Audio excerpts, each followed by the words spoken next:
In today's world, billionaires display their affluence everywhere, from magazine covers to social media and Forbes lists.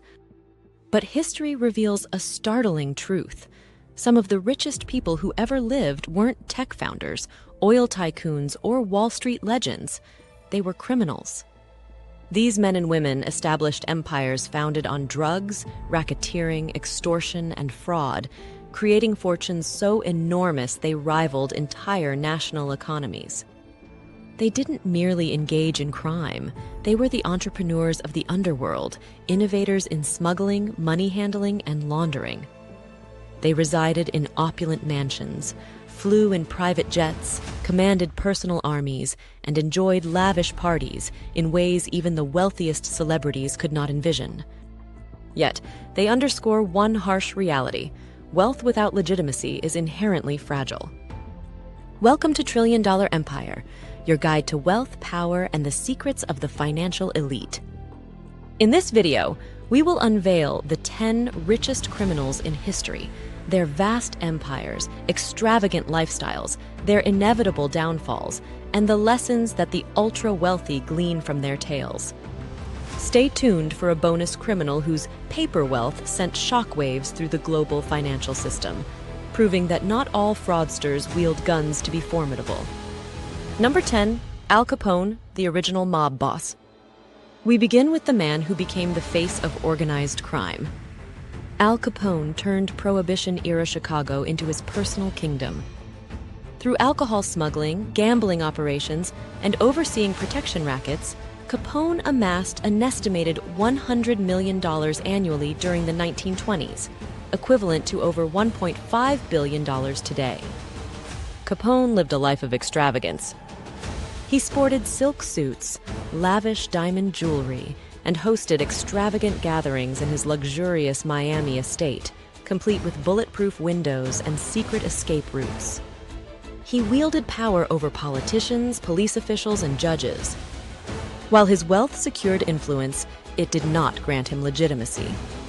Ultimately, the U.S. government couldn't convict him for murder or racketeering. He fell due to something mundane: tax evasion. Despite his wealth, Capone died in prison, frail and paranoid. His tale serves as a lesson.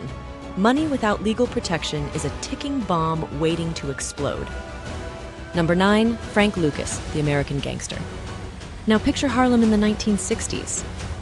Frank Lucas crafted an empire by eliminating the middlemen, directly smuggling pure heroin from Southeast Asia during the Vietnam War. Notoriously, he concealed shipments in the coffins of deceased U.S. soldiers, a method as audacious as it was shocking.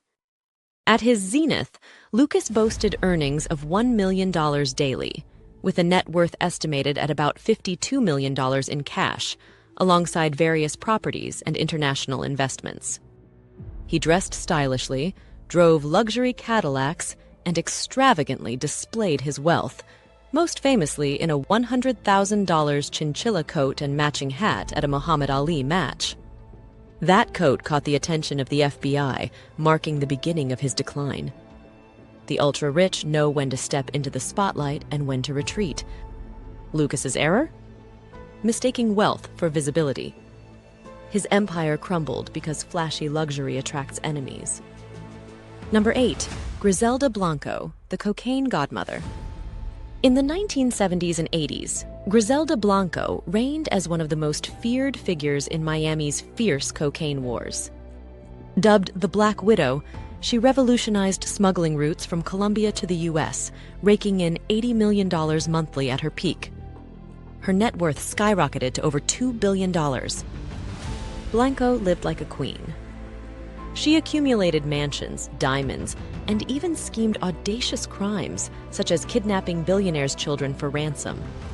Ruthless and brutal, she was implicated in hundreds of murders, including those of her husbands, thus her ominous nickname. But paranoia comes with power. In later years, she spent significant time behind bars and ultimately met her end, gunned down in Medellin in 2012.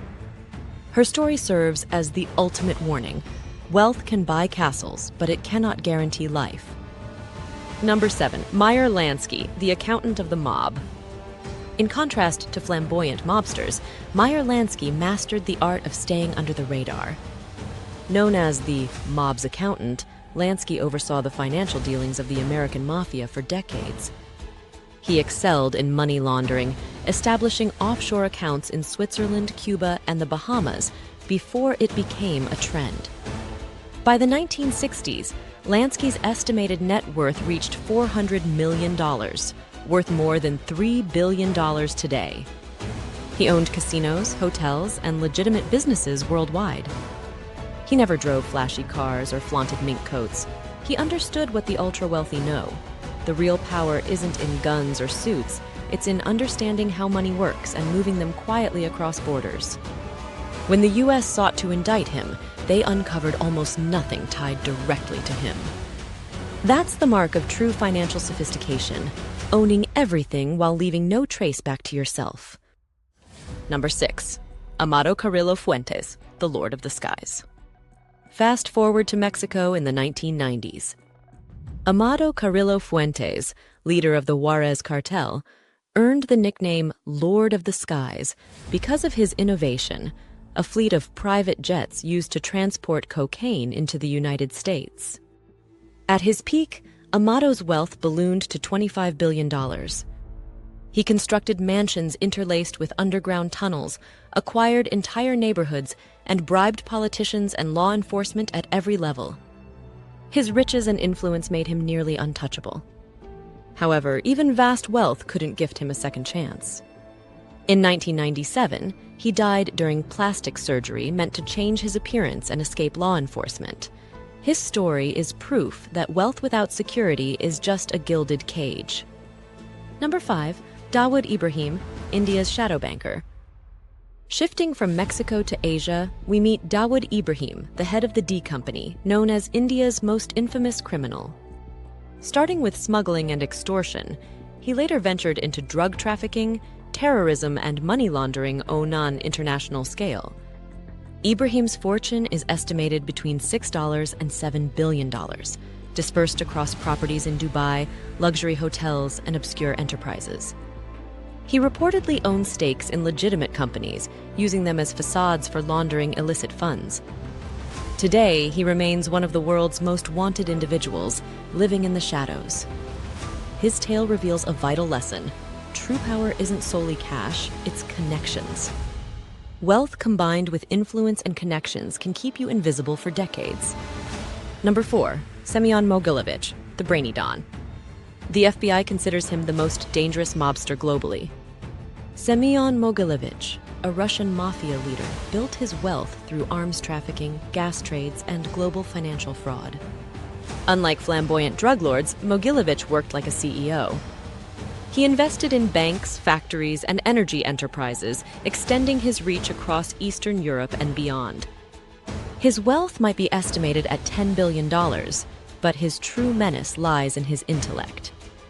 He doesn't need to run from the police. He hides behind layers of legitimate business. His lesson is clear: the most powerful criminals don't look like criminals at all. They wear suits, sit in boardrooms, and control wealth in plain sight. Number 3. El Chapo, the modern narco overlord. Joaquin El Chapo Guzman rose from poverty in Mexico to become head of the Sinaloa cartel, one of the most powerful drug trafficking organizations in the world. At his pinnacle, El Chapo's net worth surged to between $12 and $14 billion. He deployed sheer ingenuity, digging intricate tunnels beneath the U.S.-Mexico border and acquiring submarines, even experimenting with drones. His wealth bought him ranches, gold-plated guns, and fleets of luxury cars. However, despite multiple escapes from prison, law enforcement inevitably caught up. Today, he serves a life sentence in a U.S. penitentiary. His lesson is straightforward. Without legitimacy, wealth eventually becomes a confined space. Number 2. Pablo Escobar, the king of cocaine. We arrive at one name towering above the rest. Pablo Escobar, leader of the Medellin cartel during the 1980s, became history's wealthiest drug lord. At his peak, he dominated 80% of the global cocaine market, generating $420 million weekly. His wealth skyrocketed to $30 billion, over $70 billion in today's terms. Escobar lived like royalty. He built sprawling mansions, owned private jets, purchased islands, and kept exotic creatures in his personal zoo.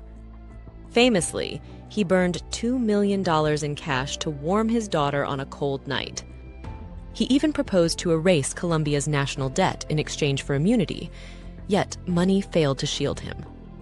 Pursued by authorities and betrayed by allies, he was shot dead on a rooftop in Medellin in 1993.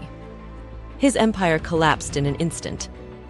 Escobar's life embodies the paradox of criminal wealth. You can govern the world for a fleeting moment, but without legitimacy, your realm perishes alongside you. Number 1, the hidden empires. While Escobar may be the most notorious, today's wealthiest criminals aren't lone figures. They're organizations. The Italian 'Ndrangheta mafia, for example, earns an estimated $60 billion a year, more than McDonald's and Deutsche Bank combined. Unlike Escobar, they don't build flashy zoos.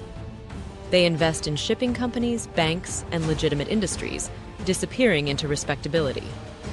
Their wealth reminds us that the richest criminals in history might evade detection, because the clever ones render their fortunes invisible. As a special treat for staying till the end, remember, not all of the wealthiest criminals resorted to violence. One of them used Wall Street. Bernie Madoff ran the largest Ponzi scheme ever, defrauding investors of $65 billion on paper. He deceived billionaires, celebrities, and banks, providing fake statements and steady returns. For years, Madoff reveled in luxury, yachts, mansions, exclusive clubs, until his scheme collapsed in 2008. He died in prison, disgraced, yet his tale illustrates that fraud can be as devastating as drugs or bullets. The lesson? Trust, once broken, can destroy fortunes faster than any bullet. So, what have we uncovered together? That the richest criminals in history lived like kings. Private jets, fleets of cars, billion-dollar empires. But every empire built on crime eventually crumbles. Al Capone fell to taxes. Frank Lucas fell because of a fur coat. Griselda Blanco's paranoia led to her demise in Medellin. Escobar ruled like royalty, only to die on a rooftop. El Chapo's billions couldn't save him from a cell. The ultra-rich know the final truth. Wealth without legitimacy is temporary. True winners are those forging power into enduring legacy. Here's my challenge to you. The next time you think about wealth, don't just ask how much, but ask how secure it is. Because fortunes built in darkness may shine brilliantly, but they rarely last. And, as always, at Trillion Dollar Empire, we remain committed to enhancing your life. If you enjoyed this episode, don't hesitate to hit that subscribe button, like, and share. Until next time.